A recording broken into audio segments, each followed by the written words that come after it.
When we started to study, what we learned was that negative thinking was the most powerful element that our players were combating. That negative thinking was weaponizing them against them. So how's negativity carried? Well, is it your internal thoughts? Well, if you're dealing with trying to change internal thoughts, then you got to go to affirmations and you got to go to imagery, you got to go to visualization. Very difficult skills. Well, we started to look at the externalization. Well, if somebody says something out loud, it's 10 times more powerful than if they think it.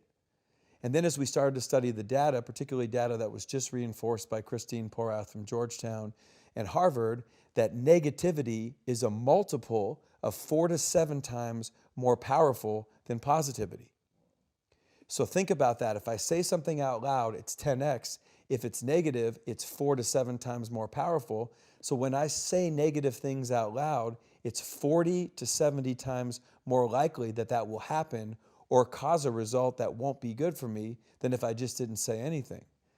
So as we were going into our second year at Alabama, and we were going into our first year at Florida State, and we were ultimately going into our second year at the University of Georgia, we made a bet. What if we could just get our players to not say stupid things out loud?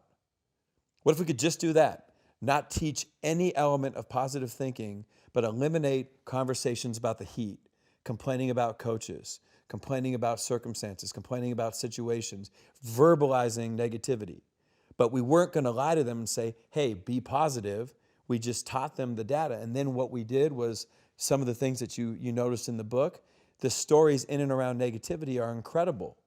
And then wasn't there somebody that said, oh, I worry that I'm going to retire and die at 40 of a heart attack? Right. So Pistol Pete Maravich, a basketball player, I'll give you 2 other examples, but he was interviewed at 26 years old, and he said, I don't want to play 10 years of pro basketball and die at the age of 40 of a heart attack.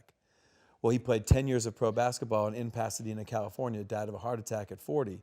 There's another great story that I saw from a magazine called Success Unlimited in 1973. A guy is hired to fix a refrigerated boxcar in back of a train. He goes into the train, he panics, gets himself locked inside the boxcar. So now he's pounding on the door, there's nothing to do. He starts to panic and thinks he's going to freeze to death. He finds a pen, he starts writing down, Tom, what's going through his mind, and he writes down, I'm becoming colder. As people, one of the things we do to ourselves is observe and report. I'm not playing well, I'm having a bad day, we're having a bad quarter, my marriage isn't going well. We observe and report. Still colder now, he writes, nothing to do but wait. Half asleep, I can hardly write. Finally, he says, these may be my last words. And I'll show you the article. They open up the boxcar many hours later and they find him and he's dead. But the temperature inside the boxcar was 56 degrees. That's so crazy. The freezing apparatus was broken.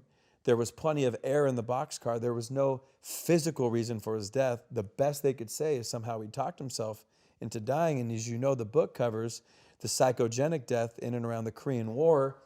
When the Korean War, 1/3 of all American POWs died, and they said that one of the things that was done in the POW camps was the negativity. They manufactured articles about the United States being bombed. They withheld all positivity. They didn't give them any mail. Believe it or not, there are regulations for POW camps throughout the world.